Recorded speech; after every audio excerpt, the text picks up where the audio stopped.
अस्सलाम वालेकुम dear students.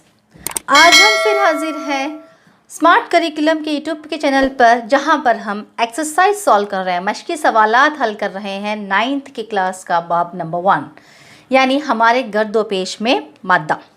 आज वजूहात डालना है बच्चों। नंबर 6 सवाल नंबर 6 पे तौजिया के लिए जवाइज़ पेश कीजिए, यानी 2 जवाइज़ पेश करना है। यहाँ पे 2 जवाइज़ पेश कीजिए। नंबर 1 पर है पानी कमरे की दर्जे हरारत पर रक़ीक़ है, यानी पानी कमरे की दर्जे हरारत पर लिक्विड में पाया जाता है। तो सबसे पहले हम जानते हैं कि पानी का नुक़्ता-ए पिग़ला, यहाँ पर अगर मैं कहूँगी पानी के नुक़्ता-ए पिग़ला से ज़्यादा बर्फ़ का नुक़्ता-ए पिग़ला 0 डिग्री सेल्सियस है। तो पानी दरअसल क्या होता है, पानी 5 डिग्री सेल्सियस से लेकर 100 डिग्री सेल्सियस तक रक़ीक़ हालत में पाया जाता है। अगर पानी 0 डिग्री सेल्सियस से कम है, अगर उसका दर्जा हरारत 0 डिग्री सेल्सियस से कम है तो वह बर्फ़ बन जाता है, ठोस बन जाता है।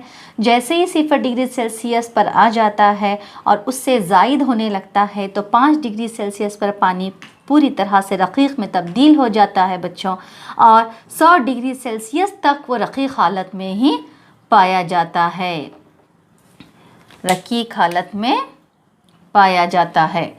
तो दूसरा क्या है, अब हमारे कमरे का दर्जे हरारत कितना होता है। कमरे का दर्जे हरारत उमूमन 28 डिग्री से लेकर 32 डिग्री सेल्सियस तक होता है, यानी 28 डिग्री सेल्सियस से 32 डिग्री सेल्सियस के दरमियान आमतौर पर। इससे भी ज़ायद भी हो सकता है, इससे भी कम भी हो सकता है। ये मुनहसिर करता है, डिपेंड करता है कि वो मतलब कौन से इलाके में घर मौजूद है या कमरा मौजूद है। ऐसा देखा जाएगा तो आमतौर पर 28 डिग्री से लेकर 32 डिग्री सेल्सियस के दरमियान एक कमरे का दर्जे हरारत होता है। इस दर्जे हरारत पर हम जानते हैं कि पानी किस हालत में होगा, पानी रक़ीक़ हालत में होगा। तो यहाँ पर इसके 2 जवाइज़ या फिर 2 वजूहात यहाँ पे पेश किए गए हैं कि पानी कमरे की दर्जे हरारत पर रक़ीक़ हालत में पाया जाता है। तो चलिए बी की जानिब बढ़ते हैं। तो देखिए बच्चों, दूसरा जो है वो है लोहे की अलमारी ठोस है। इसकी नंबर 1 वजह हम कह सकते हैं कि लोहे की अलमारी ठोस है, यानी लोहे का नुक़्ता-ए पिग़ला कमरे के दर्जे हरारत, जैसा कि मैंने पहले वाले इसमें वजह में बताया था कि उमूमन कमरे का दर्जे हरारत 28 डिग्री सेल्सियस से लेकर 32 डिग्री सेल्सियस तक होता है। तो लोहे का नुक़्ता-ए पिग़ला कमरे के दर्जे हरारत से कहीं ज़्यादा है। तो इसका कितना है लोहे का नुक़्ता-ए पिग़ला, 1538 डिग्री सेल्सियस इसका नुक़्ता-ए पिग़ला है। तो देखिए यहाँ पर कमरे का दर्जे हरारत 28 डिग्री सेल्सियस से 32 डिग्री सेल्सियस है, तो लोहे का कितना है 1538 डिग्री सेल्सियस है। तो कितना ज़्यादा है, इसलिए हम कह सकते हैं कि लोहे की अलमारी ठोस है। अब दूसरी वजह हम हो सकता है कौन सी, ठोस अशिया की मखसूस शक्ल होती है, यानी ठोस अशिया एक मखसूस शक्ल सूरत रखती है, जो कि लोहे की अलमारी की भी मखसूस शक्ल है। इसलिए हम कह सकते हैं कि लोहे की अलमारी ठोस है। तो मैं उम्मीद करती हूँ कि आपको दोनों वजूहात जो दिए गए हैं, मतलब जो साइंसी वजूहात बताए गए थे, उसके तौजिया के जवाइज़ पेश हो गए हैं। तो चलिए आगे के सवाल की तरफ बढ़ते हैं। अगला सवाल देखिए बच्चों, 273 केल्विन पर बर्फ़ इसी दर्जे हरारत पर पानी के मुकाबले, यानी 273 ही केल्विन पर पानी के मुकाबले में ठंडा करने में क्यों ज़्यादा मौसर है। तो यहाँ पर क्या बताया गया है कि बर्फ़ जो है ज़्यादा अच्छा है किससे, पानी से, क्या करने के लिए, ठंडा करने के लिए। तो इसकी वजह बताइए करके यहाँ पे पूछा गया है आपको। तो 273 केल्विन, जवाब क्या होगा 273 केल्विन, यानी 0 डिग्री सेल्सियस। ये हमेशा आपको याद रखना, मैं बार बार आपको क्यों बताती हूँ, चंद छोटी छोटी चीज़ें होती हैं जो आगे चलकर आपके लिए बहुत मददगार साबित होती हैं। यानी 273 केल्विन आ गया तो दिमाग में आ जाना चाहिए ये कितना है, 0 डिग्री सेल्सियस है।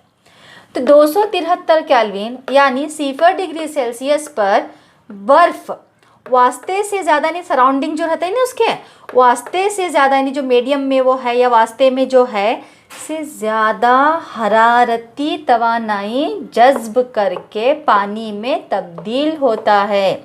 हमने देखा है थर्मामीटर जब 0 डिग्री सेल्सियस पर आता है तो थोड़ी देर के लिए वहीं रुक जाता है। तो क्यों रुक जाता है, हालांकि वहाँ पर क्या होता रहता है, बर्फ़ पिघलता रहता है मगर उसमें कोई तब्दीली नहीं आती रहती। क्यों नहीं आती, जिसकी वजह से बर्फ़ में ज़ायद पिन्हा तवानाई होती है, लेटेंट हीट ऑफ एनर्जी बोलते हैं इसे। क्या बोलते हैं इसे, ये भी याद रखिए, इंग्लिश भी, लेटेंट हीट, पिन्हा तवानाई होती है बनिस्बत पानी के। इसलिए बर्फ़ पानी के मुकाबले ठंडा करने में ज़्यादा मौसर है। यही वजह है कि बर्फ़ जो है, आइस इज़ गुड, आइस यानी बर्फ़ is good for cooling effect more than water. तो यहाँ पर मैं समझती हूँ कि आपको ये जवाब क्लियर हो गया। मैं हमेशा आपको बताती हूँ कि साइंस में अगर कॉन्सेप्ट्स अगर समझ में आते हैं, किस लिए होता है, किस तरह से होता है, तो साइंस में कोई मुश्किलात नहीं है। सिर्फ आप जवाबात अगर कॉपी करते जाओगे तो इसमें आपको कुछ फ़ायदा नहीं होगा। चलिए आगे बढ़ते हैं, आगे सवाल की तरफ विद मोर एक्सप्लेनेशंस। तो देखिए बच्चों, 8वां जो सवाल है, कौन शदीद तौर पर जलाता है, उबलता हुआ पानी या फिर भाप? बिल्कुल आसान जवाब है, भाप। जब भी हम खाना बनाते हैं या फिर हमारी अम्मी को हम देखते हैं खाना बनाते हुए, अगर थोड़ा सा भी भाप लग जाती है तो ज़्यादा जलता है। सिर्फ भाप की वजह से स्किन जो होती है, जिल्द पलट जाती है। तो यहाँ पर ऐसा क्यों होता है, वजह पूछी गई है। साइंस ऐसे ही नहीं है, वजहात के साथ बात करना पड़ता है।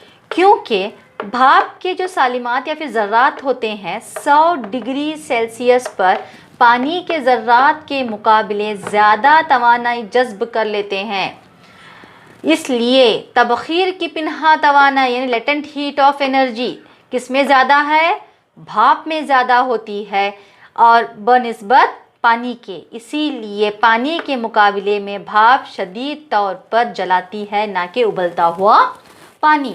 आपको मैं एक सवाल दे रही हूँ, 100 डिग्री सेल्सियस को केल्विन में तब्दील करके किस में बताइए, कमेंट सेक्शन में मुझे बताइए कि कितना केल्विन होता है। तो चलिए बच्चों अगले सवाल की जानिब बढ़ते हैं। तो चलिए बच्चों, जो अगला और आखिरी सवाल है इस मश्क का वो ये है, हालत की तब्दीली को दिखाती हुई मंदरजा झैल में ABCDE और F के नाम बताइए। तो यहाँ पर एक आपको शक्ल दिखाई गई है और इस शक्ल में पूछा गया है कि जो ये ABCDEF जो है वो एक अमल है या फिर उनके नाम क्या हैं। तो यहाँ पे ठोस, रकीक और गैस दी गई है। तो सबसे पहले हम ए वाला सॉल्व करने की कोशिश करेंगे। ए, जब ठोस रकीक में तब्दील हो जाता है तो उसे क्या कहते हैं? जब ठोस रकीक में तब्दील होता है तो उसको हम पिघलाव कहते हैं। तो पिघलाव को क्या कहेंगे? गदाखत कहेंगे। तो यहाँ पर इसका जवाब मैं यहीं लिख देती हूँ। यहाँ पे ABCD डालने से अच्छा है कि यहाँ पे लिख देती हूँ। ये क्या है? गदाखत है बच्चों। यानी जब ठोस रकीक में तब्दील होता है। जब रकीक गैस में तब्दील हो जाता है तो क्या होता है? इसको हम क्या कहेंगे? तबखीर कहेंगे। क्या कहेंगे? तबखीर। इवेपोरेशन हो रहा है, या फिर हम जिसको हम नुक्ताए उबाल भी कहते हैं। यहाँ पे रकीक किस में तब्दील हो रहा है? गैस में तब्दील हो रहा है। अब यहाँ पे वापस इसको ले लेते हैं। जब गैस वापस रकीक में तब्दील हो जाती है, जब गैस वापस रकीक में तब्दील हो जाती है तो इसको क्या कहते हैं? तकसीफ, यानी कंडेंसेशन कहते हैं अंग्रेज़ी में। तकसीफ हो रहा है। तो उसके बाद में अगर रकीक वापस किस में तब्दील हो रहा है? ठोस में तब्दील हो रहा है। रकीक वापस ठोस में तब्दील हो रहा है तो उसको हम क्या कहेंगे? अंजमाद या मुंजमद हो रहा है। अब उसके बाद में अंजमद या मुंजमद को हम सॉलिडिफिकेशन कहते हैं। अब कौन सा है, अब यहाँ पे A B C D E हो गया, ई एक बचा है। अगर ठोस बराह रास्त गैस में तब्दील हो रहा है, जैसा कि काफूर की गोलियां या फिर नेफ्थलीन के गोलियां हैं, वो क्या होते हैं, ठोस से बराह रास्त गैस में तब्दील होते हैं, रकीक में तब्दील नहीं होते। तो इसको क्या कहेंगे बच्चों, यहाँ पे ये तसईद है। क्या है ये, तसईद है, अमल तसईद। तो यहाँ पर देखो, यहाँ पे बढ़ती हुई हरारत और घटता हुआ दबाव है। अब यहाँ पे क्या हो रहा है, गैस जो है किस में तब्दील हो रहा है, ठोस में तब्दील हो रहा है। वापस गैस किस में तब्दील हो रहा है, ठोस में तब्दील हो रहा है। तो इसको भी हम क्या कहेंगे, यहाँ पे तसईद कहेंगे। तो चलिए आज के लिए बस इतना ही। अगले वीडियो में हम फिर से मिलते हैं, जिसमें आप याद रखिए बच्चों, बीइंग अ साइंस टीचर मैं क्या करती हूँ कि पहला अगर केमिस्ट्री ले रही हूँ तो एक फ़िज़िक्स का चैप्टर, फिर फ़िज़िक्स के बाद में एक बायोलॉजी का चैप्टर, यानी फ़िज़िक्स जो हमारी जो साइंस की बुनियादी शाखें हैं, फ़िज़िक्स, केमिस्ट्री और बायोलॉजी, तो पहले एक एक चैप्टर यानी एक एक बाब तीनों का ख़त्म करने के बाद में ही मैं अगले बाब को जाती हूँ। तो उसी तरह से मैं वीडियोस भी ऐसे अपलोड करी हूँ, जैसा कि हरकत मैंने लिया है। अब अगले वीडियो में हम हरकत के जितने भी इजाफी सवालात या मश्की सवालात हैं वो हल करेंगे, क्योंकि मैंने हरकत का जो बाब है वो लेक्चर मैंने समझाया है आपको। तो चलिए मिलते हैं अगले वीडियो में, तब तक के लिए खुदा हाफिज़, पढ़ते रहिए, खुदा हाफिज़।